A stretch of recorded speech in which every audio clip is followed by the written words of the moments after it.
Muri yeZimbabwe masera sei vabereki, hama dzinodiwa, kwakadii zvako.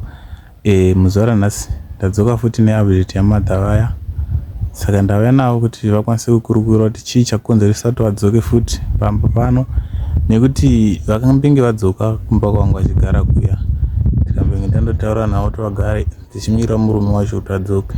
So madha, imi chazoita kuti musvike pano chii? Mungaudza muri yeZimbabwe here kuti zvazokonzeresa kuti musvike pano nemabhegi enyu awa, chii chakonzeresa? Chinoita ndisvike pano muri yeZimbabwe inyaya yekuti apa pandaigara vakuda mari yavo yerent. Ndozvaita ndisvike pano.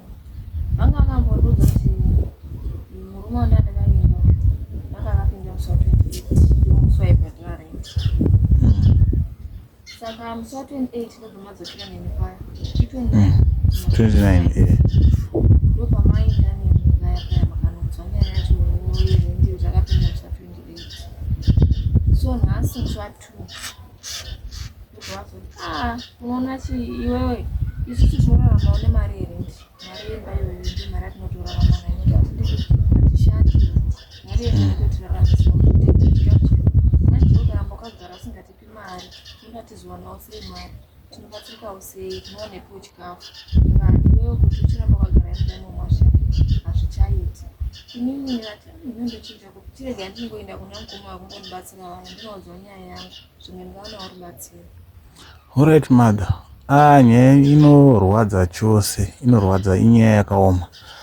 Mubvunzo wangu kudai, sezvo imimi makambenge mabva kwamakabva kuLimpopo, mungadai kudzokera zvekuti mukawana mari yebhazi munodzokera ikoko, then semunhu akabva ikoko makabva mavharisa imba here yamaigara kana kuti makabva zvakamira sei? Ndikawana mari yebhazi ndinokwanisa kuenda sezvo iri nzvimbo yandaigara nevanhu vandozivawo, asi imba handisisina nokuti ndanga ndikatora ndichinzvika kuzorora. So ndinoenda kutotangisa patsva kuti start ndotanga kutsvagawo imba, asi hakuzonyanyi kundinetsa nokuti kune vanhu vandinoziva vekuti vanogona kudini, saka ndinoda kuti ndirarewo nditsvaga imba. Ndikaona futi zvakasa kunoku ukwanisa futi kuda kushanda futi. Mwana wangu kana ndichishanda nemwana wangu, nokuti mwana wangu handina pekusiya, mari yekuti ndiendese kucreche handina, asi hapana vanoda kundipawo yekuti ndiendese mwana kucreche. So muri yeZimbabwe ndizvo zviri kuno, madha vari kuti ivo vakawana mari yebhazi vanokwanisa kudzoka kuLimpopo, zvakare vakawanawo basa kuno kwatiri vanokwanisa kushanda vashandire mhuri yavo. Saka muri yeZimbabwe chatakukumbira rubatsiro ndechekuti kune vanowanawo mabasa, kana pane hanzvawo kune basa anotibata, madha vokwanisa kuwana basa voshandira mhuri yavo.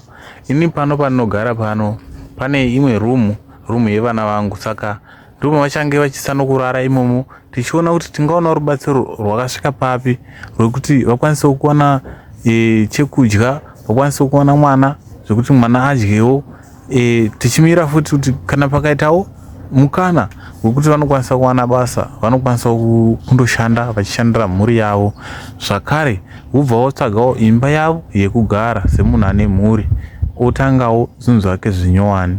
So madha, isusu hatina zvimwe zvatichada kuramba tichikubvunzai kana kuti tichiita sei. Imi mutaurai mega zvamungada kutaura mhuri yeZimbabwe, zvamuri kuda pari zvino, zvokuti kana pana vakasununguka kubatsira vanokwanisa kukubatsira ivo. Ndingangoti pari zvino chimanyanya kundinetsa izvozvi inhaya yenyaya yekuti handina pekugara uye handinayo mari yacho yerente ndibhadharoga handina, basa racho handina, nekuti mari yekuti ndidzokere kuLimpopo hapana, nemapamba emwana nekoreji yemwana ndozvinototistress, nokuti koreji yemwana ndanga ndisina mbotenga, ndikangotora shoma shoma ndandinayowo ndikangotiwa ndifambewo nayo, but yakatopera nokuti nani ndichitembawo kuti kune kwanditokuenda kune munhu achanga achikunzwisa iyo. Handisisina mapamba, izvi ndotompfekedza hembe yangu makutoita zvezvimanapukeni zvekumusha zviya, ndotopeta hembe yangu ndotopfekedza.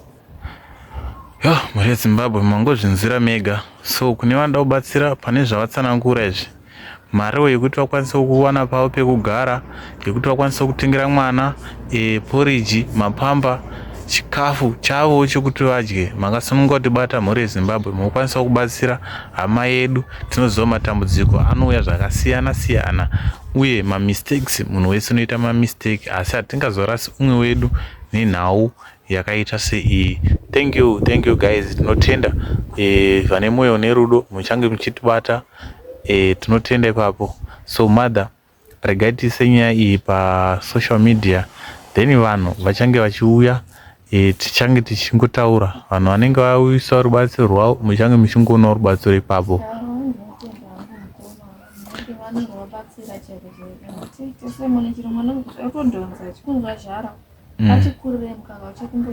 Hauchatombomugutsi.